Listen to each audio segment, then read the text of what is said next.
Have you ever been in a situation where you're trying to convince someone of something, and no matter what you say, it just doesn't work? If only there were one thing you could say, one simple phrase you could utter that would be simple, elegant, and effective. Well, it turns out there is one phrase. You already know it, and it's probably one that's been used on you, and I'm going to share it with you today. Welcome to Everyday A New Thought. I'm Thor Chalgren.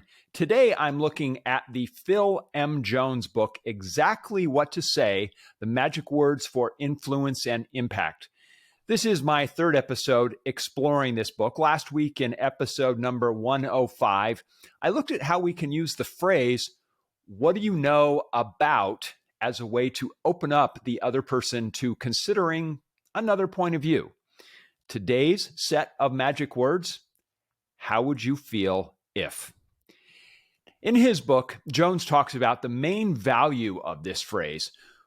And he says it's this: when you're trying to convince someone of something, you're looking for a reason for them to move forward, a reason for them to do something. As he says, and I'm quoting here, would it be fair to say that if the reason were big enough, you could get just about anybody to do just about anything? So what he's talking about is finding the motivation for that person. And how do you motivate them? You get them to think for themselves of what the outcome would be like if they do or don't do something. So you need to find big reasons. And the phrase, "how would you feel if," is one you can use to start that process. Basically, you're asking for people to imagine the scenario in the future. And by putting them in that position, you're getting them to feel what that outcome looks like. As Jones says, the outcome can either be positive or negative. So here are a couple examples. You might say, how would you feel if this decision led to your promotion? So you can see that's a positive scenario. That's a gain for that person.